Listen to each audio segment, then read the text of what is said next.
Good evening. Tonight what we're going to do is to work in sections 1.2 and 1.3 in our physics textbook. And as we are working with that, what we're going to be looking at are measurements and graphing. We've already seen how mathematics is the language of physics. So now what we're going to do is apply numerical quantifying data so that we can determine if we have accuracy in our measurements and precision. We also need to know the difference between those, which is usually a very big problem for a lot of people. And we're going to learn how to display and evaluate data graphically. You've learned a lot of this already, so we're not going to take a whole bunch of time through it, but you'll have it as a resource. Let's take a look at measurement, section 1.2.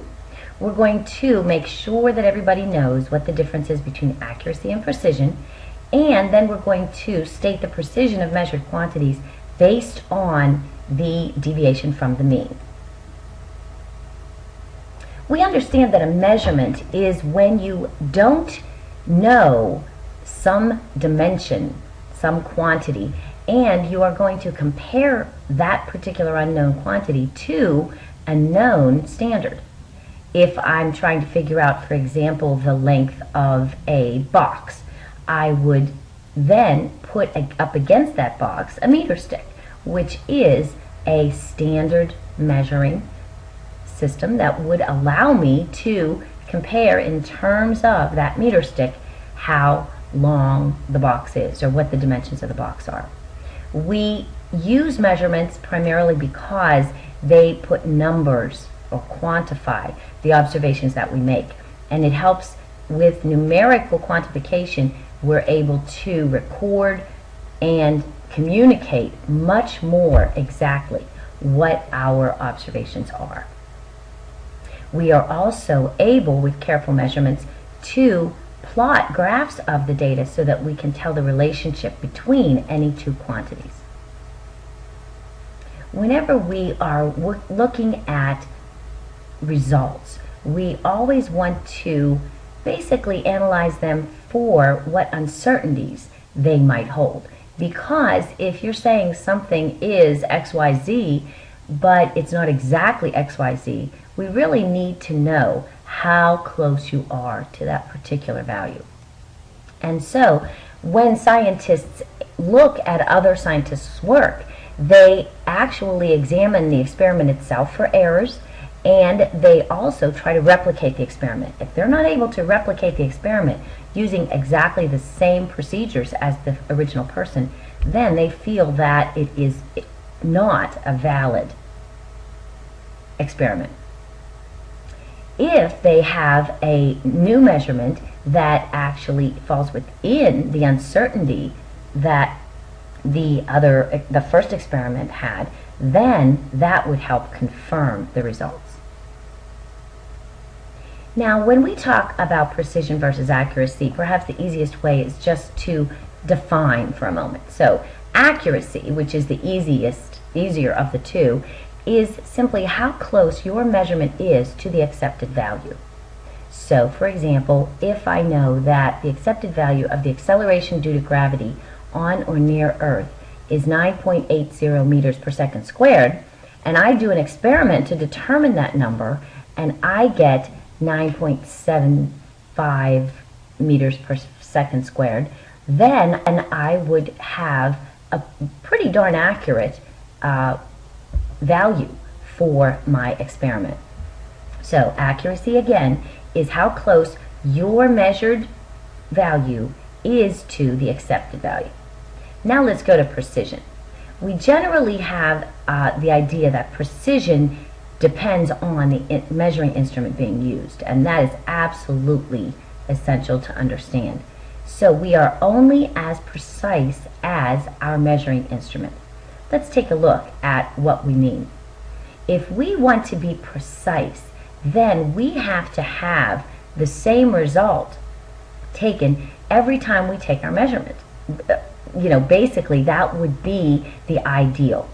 For accuracy, we have to get close to the result that is the accepted standard.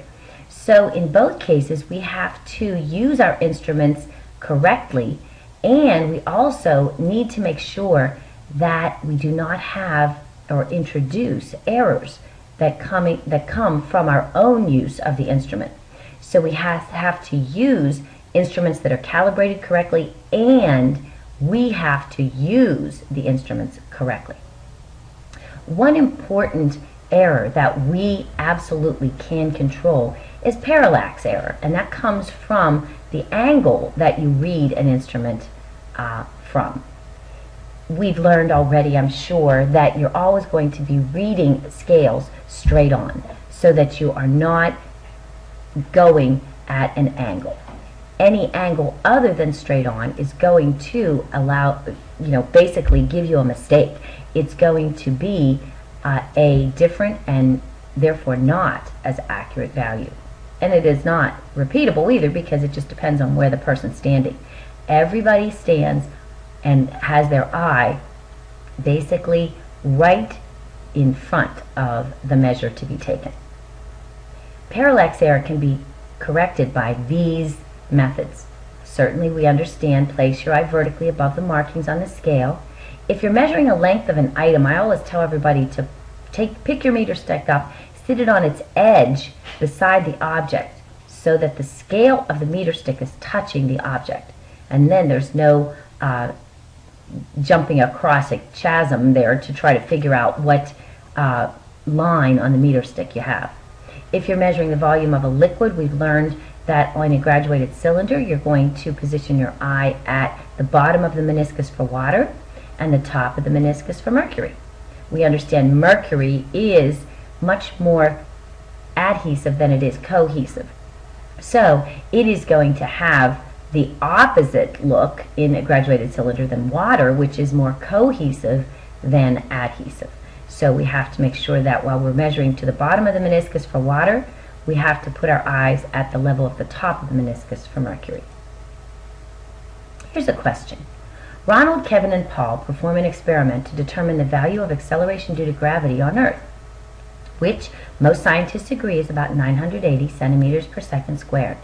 The following results were obtained. And as we do this, what we want to do is write some of this down so that we're going to be able to keep track of what's going on. We have three people here, Ronald, Kevin, and Paul. Ronald reports his information as a deviation from the mean, where his 961 is the average value he attained, and then the 12 centimeters per second squared is the deviation from that mean, how big on either side he is able to go. So we see that he is 961 on the average plus 12 would be 973 at the top end, and then on the bottom end 961 minus 12 would be below his number. So I would have to take my 961 minus 12 to get 949. So he has a spread from 949 up to 973. Okay? We don't need to calculate that spread all the time. All we really need to do is take a look at this deviation. Here is our deviation from the mean.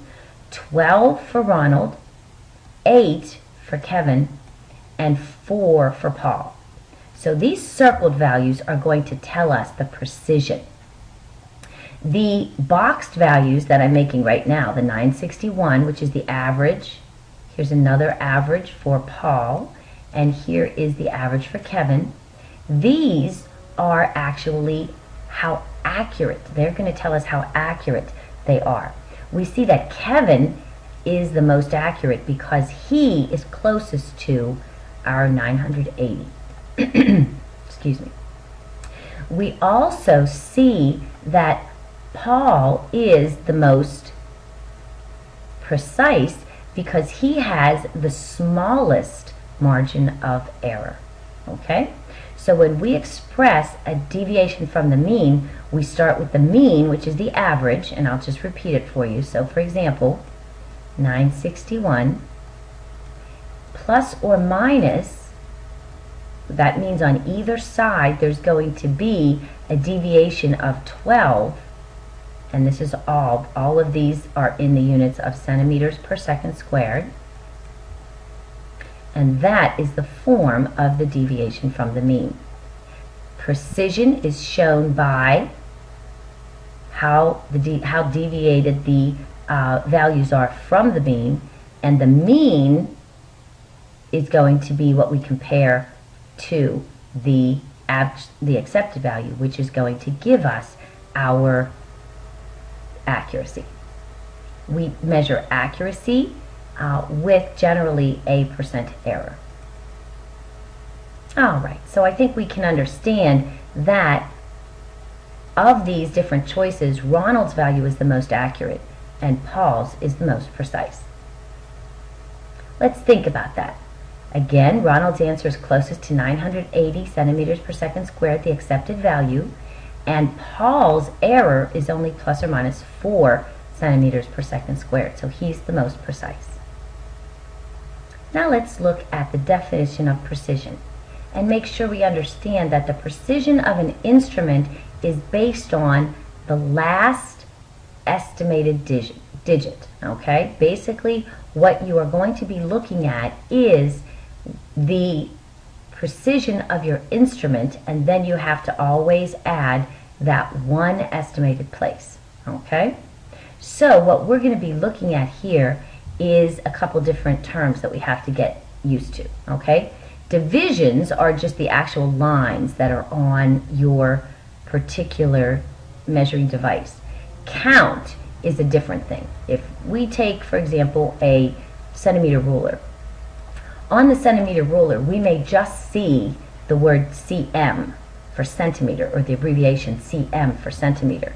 So as we're looking at that, we'll say, oh, this ruler measures in centimeters. Okay, that's what a count is. But we understand that on a centimeter ruler, most centimeter rulers have gradations of 10 millimeters within a centimeter. And so the least count is not going to give us the precision. That may or may not, and usually is not, what the smallest division is. What we're after is the smallest division, so we're going to get rid of the least count in both of these cases, so it's not those. Now we have to understand that whenever we take our smallest increment on the particular measuring instrument, we have to then be only half the smallest division for our deviation from the mean. So we're going to have a precision of exactly 1/2 the smallest division written on the instrument. For a meter stick, or let's do a centimeter ruler. For a centimeter ruler, for example, that has its smallest marks as millimeters, we're going to be able to measure to the nearest half a millimeter. So that would be the nearest 0.5 millimeters. Keep in mind that precision depends on the instrument and the technique used to make the measurement. So keep in mind also that the device with the finest division on the scale is going to be the most precise instrument, as long as we read it correctly. And that precision of the measurement is going to be 1/2 of the smallest division on the instrument. So you always want to make sure that you're able to check that. Here's another question. A 100 centimeter long rope was measured with 3 different measuring tapes. The answer obtained with the 3 measuring tapes were 99 plus or minus 0.5 centimeters, 98 plus or minus 0.25 centimeters, and 99 plus or minus 1 centimeter. Which measuring tape is the most precise? So we want to remind ourselves about precision.